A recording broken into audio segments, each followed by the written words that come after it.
Bismillahirrahmanirrahim. Assalamualaikum warahmatullahi wabarakatuh.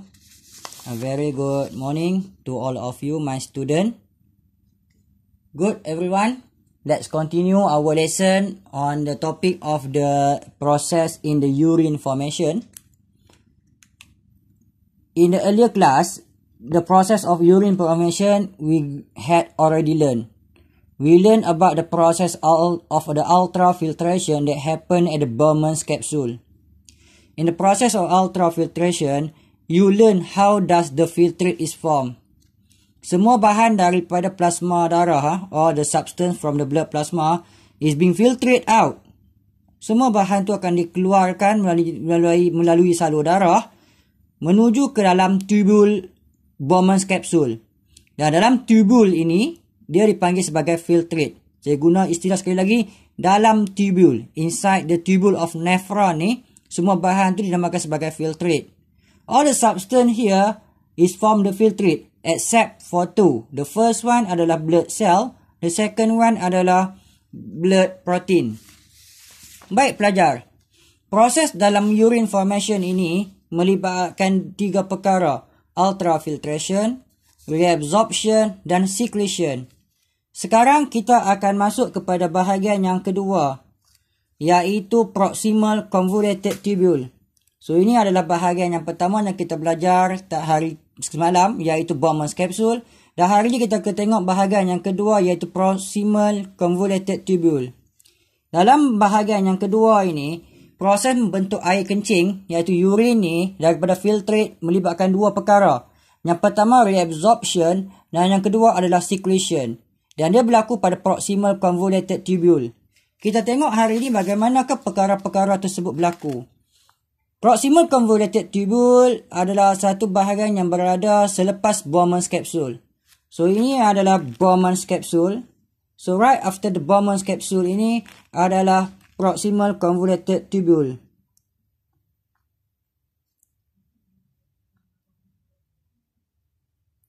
Proximal convoluted tubule ini berada pada bahagian cortex of kidney. Dia berada pada bahagian cortex of kidney. Ada dua proses yang berlaku, iaitu reabsorption dan yang kedua adalah secretion. How does reabsorption is occur? Reabsorption ini adalah satu proses di mana transport from tubule. Saya guna perkataan penting iaitu transport from tubule. Highlight perkataan transport from tubule. Jadi kalau kamu guna perkataan transport from tubule, maksudnya dia keluar daripada tubule. From tubule going out. So ini adalah reabsorption, reabsorption, reabsorption, reabsorption, reabsorption. So fahamkan elok-elok, reabsorption ni adalah transport from tubule. So ini adalah reabsorption. Bahan yang pertama yang akan reabsorb. Dalam banyak-banyak bahan ni, yang paling penting adalah NaCl. Tolong fokus NaCl terlebih dahulu, iaitu salt. NaCl is actively transport from the tubule. So NaCl ni dikeluarkan daripada tubule. So filtrate yang ada dalam ni sepatutnya akan dikeluarkan sebagai air kencing. Sepatutnya akan keluar sebagai air kencing. Namun ada bahan-bahan utama yang badan masih perlukan. Yang pertama adalah garam, salt. So NaCl is actively transport from the tubule. Yang kedua, apabila NaCl mula keluar daripada tubule, maka kawasan cortex ini akan menjadi pekat. Kawasan apa? Cortex of kidney akan menjadi pekat. Concentrated. Maka apabila concentration of the NaCl at the cortex is high, maka water akan follow. Nombor dua, mesti fikir air. Water is diffused from the tubule by osmosis. Highlight perkataan osmosis. Again, diffused from tubule, ini adalah reabsorption. So diffused from tubule to the cortex. So air akan ikut by osmosis sebab dia are moved by the water potential. Apabila NaCl is transport out actively, maka dia akan jadi pekat. So water potential akan jadi rendah.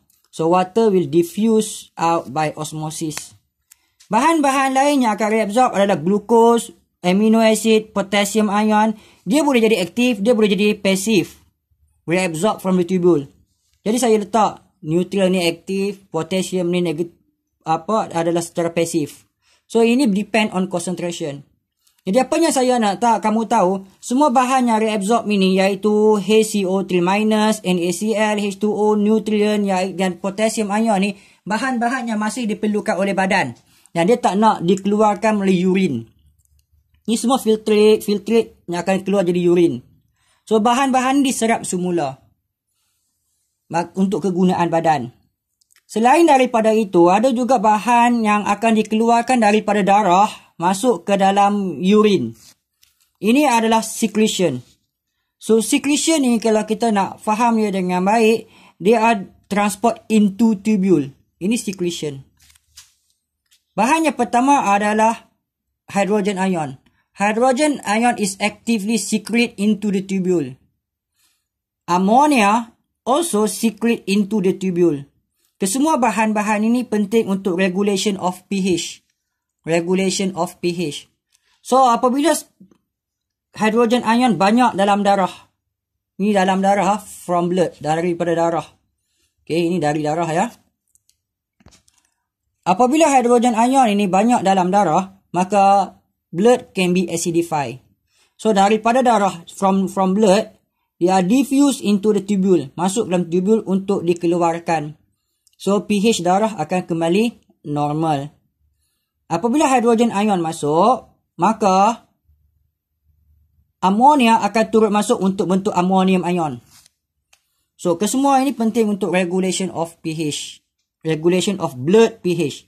Lengkapkan ayat tu regulation of blood pH.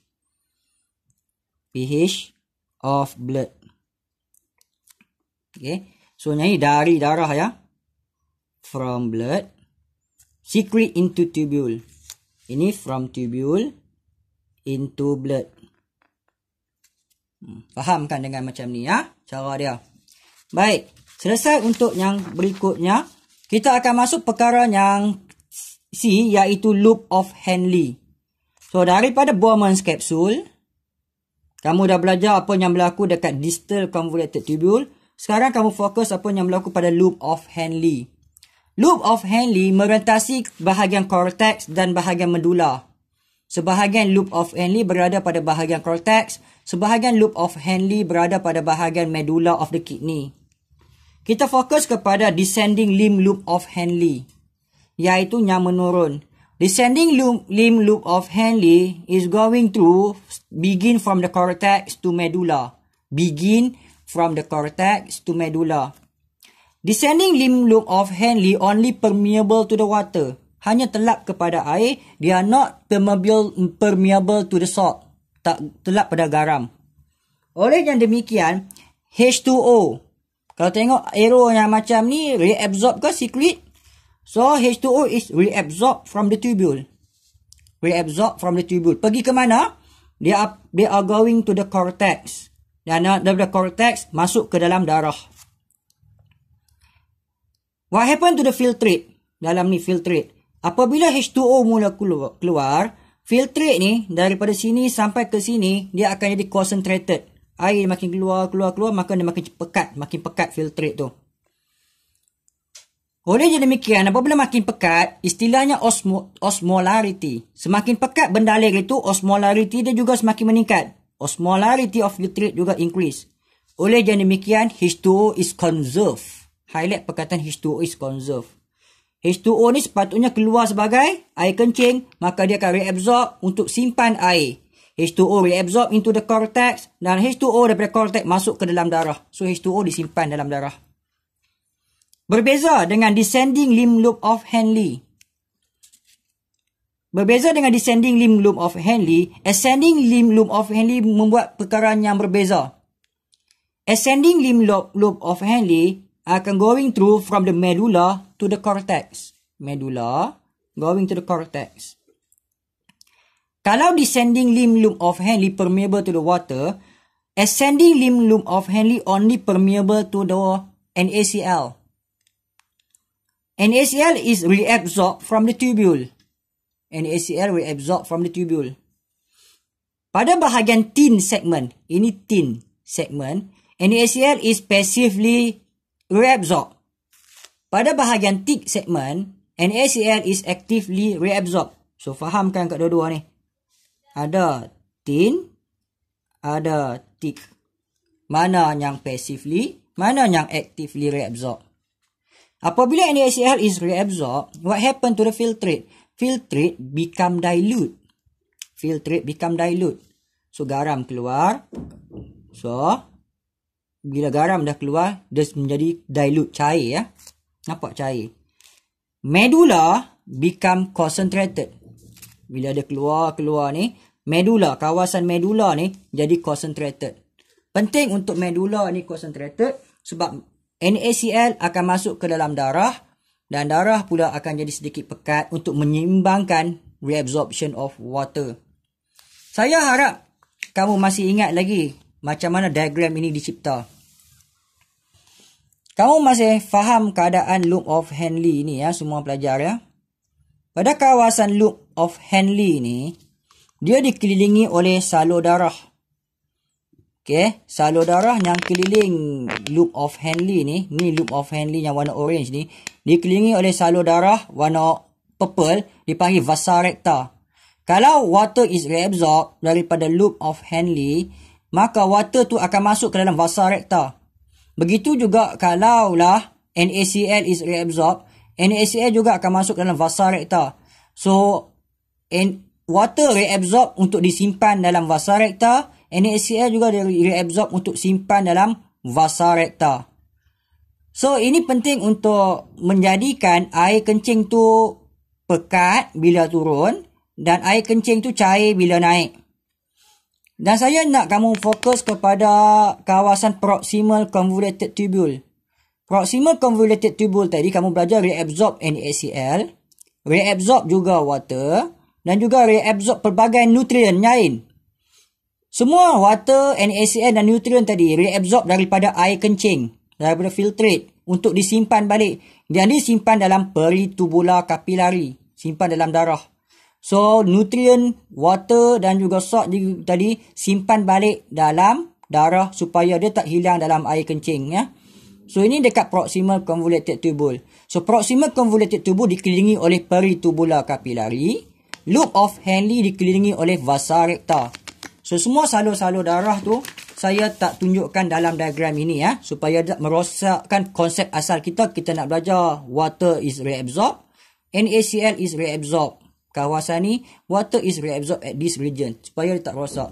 Yang saya nak kamu fokus masa bila filtrate tu pekat. Filtrate tu pekat masa turun, filtrate menjadi cair masa naik. So, itu saja pelajaran kita untuk dua bahagian, iaitu proximal convoluted tubule dan loop of Henle. Distal convoluted tubule dan kelak tindak akan dipelajari pada pelajaran kita akan datang. So, bye semua.